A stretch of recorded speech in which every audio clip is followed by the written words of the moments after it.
Do you mind? Now, some things don't mix, but is the KonMari method and kids one of them? Dogs and videos is definitely one. Here's how you can get your children to declutter. Let's go.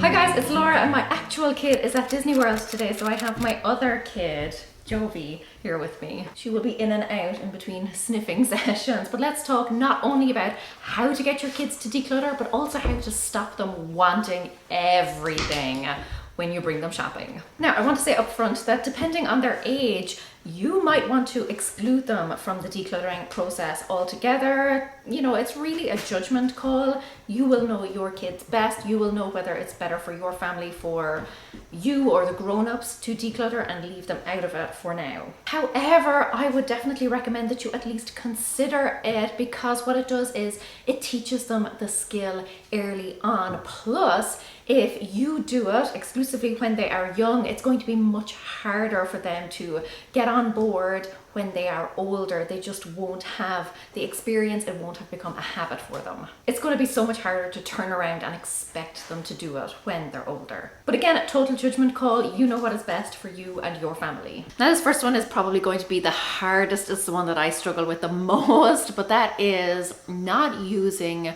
decluttering or tidying as a punishment. I know how easy it is to get frustrated with your kids and say, like, go clean your room, or, you know, look at this mess, tidy up this mess immediately. It's so easy to use it as a punishment, but that is not going to encourage your kids to view decluttering and tidying as something positive. Oh, she spotted a fly on the light.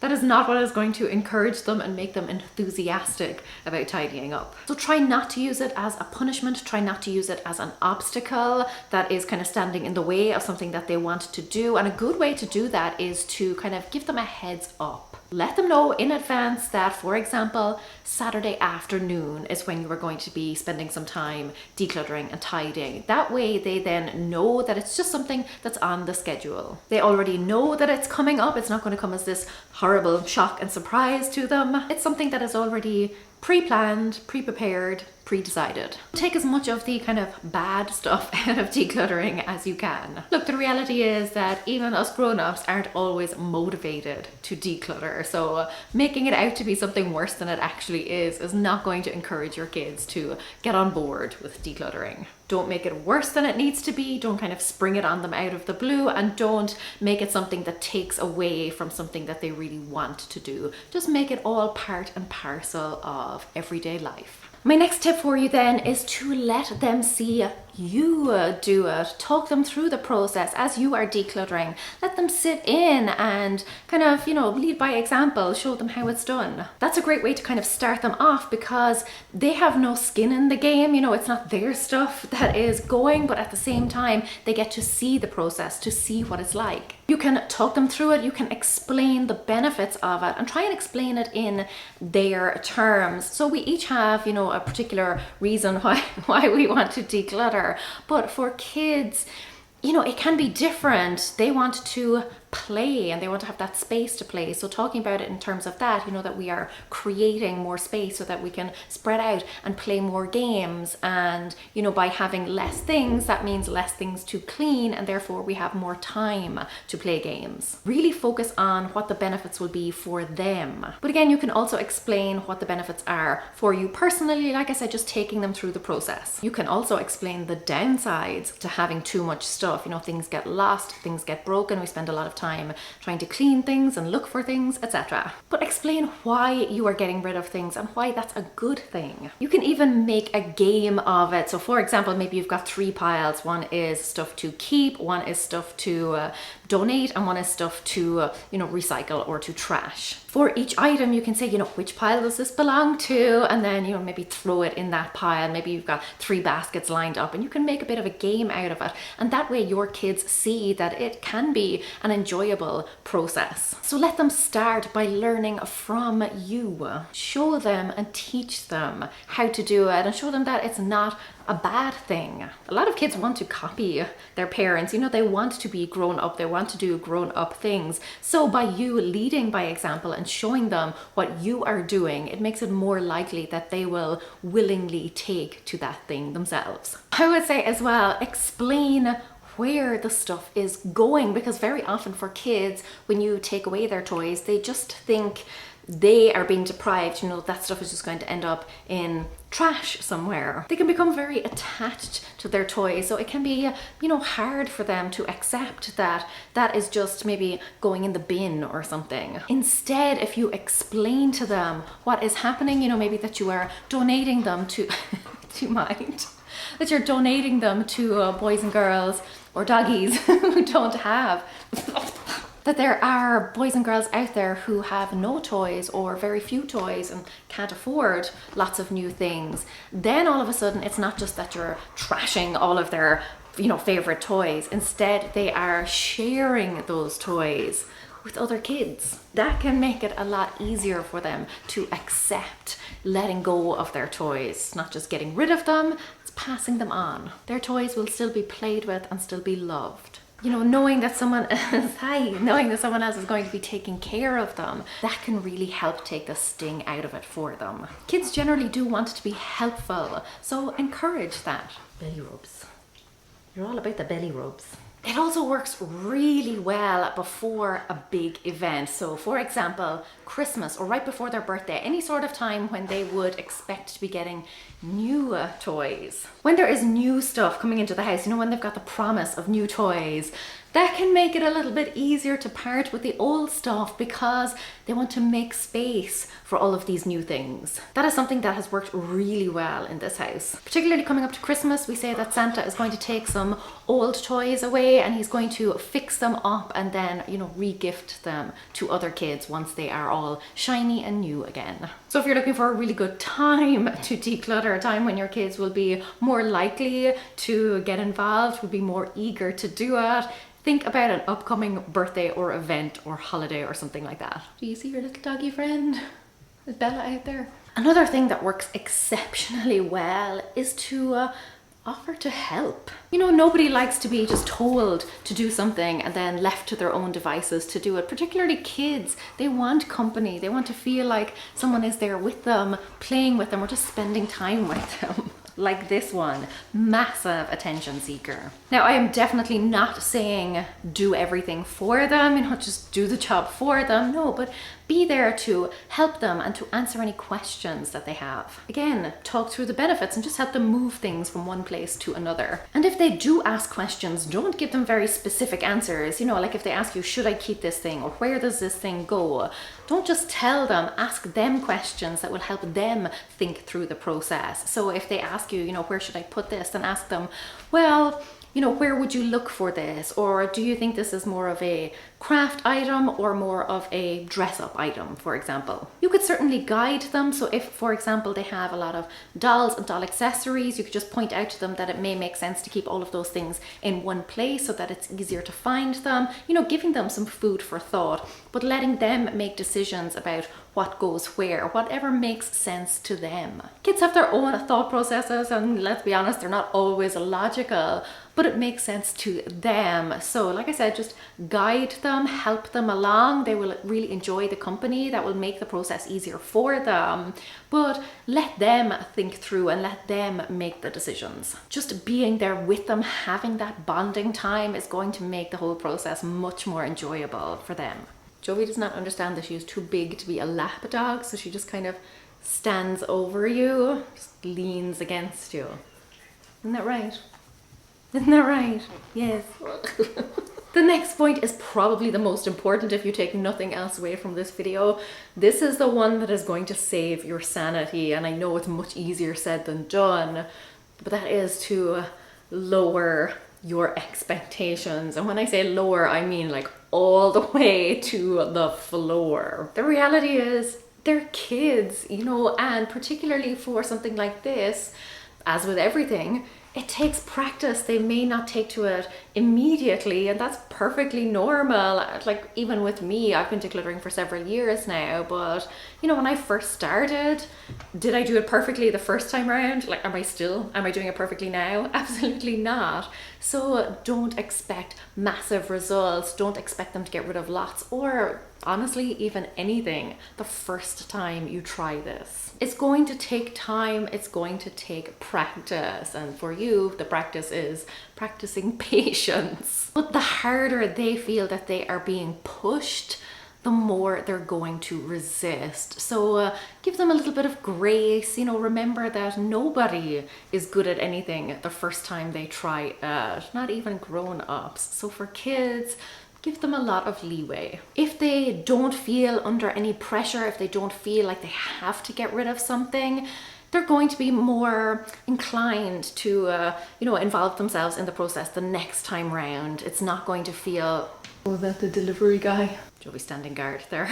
But if kids don't feel pressured, if they don't feel that they have to get rid of something, then the next time that you try the process, they're going to be much more open to it. So the first time you do it, even the first few times you do it, don't expect anything. Just get them involved in the process, explain it and allow them time to get to grips with it and to really understand what it's all about. But yeah, like I said, if they feel pressured to get rid of something, if they feel like it's something that they have to do, they're not going to want to participate. It may take several tries. You might be doing it for several weeks before they will eventually part with something, but that's okay. It's all a part of the process. Start very slow, ease them into it, and over time, they will become much more comfortable and much more willing to let go of stuff. Unlike this one, who is not willing to let the delivery guy out of her sight for a second. It is also critical, particularly with younger kids, to give them very specific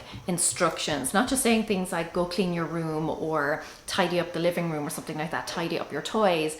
That's just like too much for them. Kids don't really know how to tidy. So your instructions need to be very clear. For example, put all of your cars and all of your trucks and things into this basket. Put this specific thing in this specific place. And with decluttering, you might be tempted to say, just pick out the things that you don't really want anymore. But again, that's kind of a lot for a kid to understand. So if you sit down, again, just sitting with them and go through stuff and ask them maybe to pick out their favorites, or pick out one thing, for example, that they feel that they have outgrown, or one thing that they would like to share with another boy or girl. What are you doing? Ask them to put that into a particular box. The specific instructions are how you are going to get the result that you want. And I know you might think, well, if I just ask them to put one thing, over here, that's not clean, that's not going to be tidy, but you give them a step-by-step instruction. So you start off with one thing, put all of this particular thing over here. Once they have done that, then you move on to another instruction. So rather than just, and this works wonders in our home, rather than just tell my daughter to clean her room, if one evening I go in and say, okay, pick up all of the books and put them back on the bookshelf, and then the next day I say, okay, now pick up all of the stuffed animals and put them on the shelves where they go, and on, put all of the dirty clothes in the laundry hamper. That is how her room ends up clean. If I just went in and said, clean your room, like, no, that's not gonna happen. All the stuff is just gonna end up shoved under the bed or into the closet or something. Specific step-by-step instructions are how the job is going to get done. Stop messing with the unicorn. Down. Don't be biting his horn. No. Down. Jovi. Of course, some kids don't listen no matter what you tell them. Next then is to start with the really easy categories. If your kid loves books, for example, don't start with books. If they love trains and tractors and things, don't start there. If you know that there is a category of toy that they don't really play with, for example, maybe your kid doesn't really like reading books, that's the one to start with. Let's say, for example, they have a whole bunch of baby books and they're now at that stage where they're thinking, well, I'm a grown-up kid now, I'm a big boy or a big girl. that's the time to go through all of the more baby things and get rid of those. They'll be more willing to part with those things. It's just going to be much easier for them to part with those types of things. And when you make the process easier for them, again, they're going to be much more likely to get involved. So look for those easy categories. Look for those quick wins, the things that are going to make the process easier for you, but also easier for them. And again, just be patient. They may not be ready on the first try to let go of those baby books. It may take them some time to kind of adjust to that idea, but over time they will. Just practice patience, as I am doing right now, and practice consistency and persistence. Be sure too that you are acknowledging them when they do donate something. You know, it can be a big deal for them. Same way you celebrate your own successes and you feel good about certain things, even if, you know, in the grand scheme of things, it might be a small win. Small, there really are no small wins, but if they do decide to part with something, acknowledge that, you know, make a big deal out of it, praise them, say how great it is, how proud you are of them. It can be a big milestone for them, particularly if it's the first thing, you know, that can really cement in their minds that doing this thing is a good thing, doing this thing is a positive thing. Again, just reaffirming the benefits, letting them know why this is such a good thing, how it's going to help someone else, some other kid, how it's going to brighten their day, but also how it's going to make your kid's life better, you know, how it's going to give them more space, how it's going to allow them to focus on the things that they truly love to play with. Now, if you feel that nothing is working for you, you have tried all of these tips and you're just not seeing the progress that you want, this next one was a game changer for us. Instead of asking your kid to declutter toys, to get rid of toys, ask them what their favorites are, what are the things that they want to play with right now, today, and what are some toys that they want to save to play with another day. What this does is it helps kids get into that mindset of choosing their favorites and setting certain things aside. And what you do with those things then is you put them in a closet or just put them somewhere out of the way, and you just explain to your kid, we're just going to make space for the toys that we're playing with today, and then tomorrow, next week, or whatever, when we want these other toys, we can just go and get them out. What happens over time is that you will realize that those toys that are sitting in your attic or your basement or a closet somewhere, a lot of them will never see the light of day again. I did this with my daughter. She didn't want to get rid of anything, but when I asked her what she would like to just save for another day, immediately we were able to remove about 80% of the stuff from our living room. I put it all up in the attic. I told her that whenever she wanted it, that was fine. She could go and get something as long as something else went up in its place. She didn't have any sort of, you know, separation anxiety. It didn't make it difficult for her. She knew the stuff was still there if she wanted it. But over time, you will realize what is the stuff that never makes it out of that storage spot. Those are the things that after a few months or whatever time period you feel is sufficient can be donated pretty safely. But again, it just teaches kids to be discerning about what they want to play with. It teaches them to be discerning about what their favorites are. What are the things that they're actually using and loving on a regular basis? And what are the things that they could put away and live without? It's kind of like a practice run at decluttering without them feeling deprived. And now let's talk about how to kind of stop them from constantly wanting new things and constantly asking for new things. It's kind of a two-parter. The first can be very tricky, so I'll throw it out there, but I know it's not always possible, so I do have a follow-up. But if you can, just avoid bringing them to the shops. If you bring them to a toy store, of course they're going to want something. Even if you bring them to the grocery store, like there's always an aisle of toys or cards or whatever, and kids just want things, even if it's junk food. If you bring them somewhere, they're going to want something. So if you can minimize the amount of places that you're bringing them that sell things, that's going to reduce the amount of, can I have that, but I want that, etc. Again, obviously not always possible, so let's talk about those times when you have to bring them somewhere. What I do is I make a conscious effort when I am out with my daughter to explain why I am not buying certain things. It's very easy when you are going around picking up groceries or picking up maybe household items. Your kid just sees you picking things up and buying things, and you know, obviously they have no understanding of the exchange of money or anything like that. So flipping that around and focusing more on the things that you're not buying can get them into that mindset that, hey, we can go somewhere and choose not to buy certain things, and explain why you're not buying those certain things. Something that I like to do with my daughter, where have you been? Something that I like to do with my daughter, hello, is to, you know, maybe we'll be in a store and I'll be looking at something and I'll say, oh, this is really nice, I really like this thing. And, you know, her kind of natural reaction will be, okay, let's buy this thing. And I will say, well, you know what? I do like it, but it's not my favorite. I have other things that are my favorites. And I want to leave this for someone who, like, for whom it will be their favorite. Calm down. Good girl. Good girl. Yes. Hello. Hello. Hi. Good girl. Stay. No, your tail is making noise.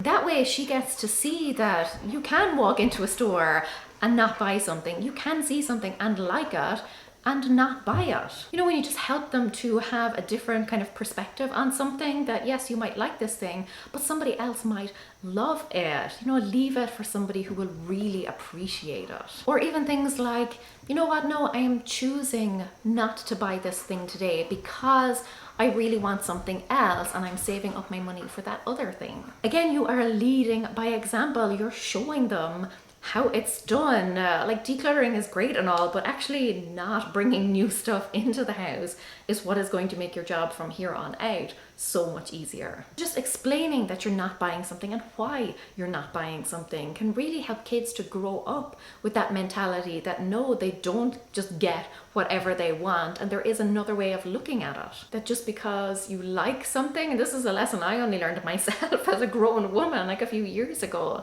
just because you like something doesn't mean that you need to possess it. It doesn't mean that you have to own it. You can look at something in a store, you can appreciate it, you can think that it is lovely, and not have to bring it home with you. Now, obviously, I'm not saying that you can never treat your kids. I'm not saying that you can never buy anything in front of them, but just occasionally giving them that other perspective and giving them a different point of view. That's going to make your decluttering job in future so much easier, because obviously the less you buy, the less you then have to find a place for and eventually declutter. If you want to know how to get your partner or housemate or whatever on board with decluttering too, I have another video for you on that. I will link it for you, and just lots of other great decluttering tips. If decluttering is something that you're interested in, creating a more spacious life for yourself, then make sure that you are subscribed. But for now, for me and Jovi, Cora Mila Magwev, August fucking Mish Galua, Slán.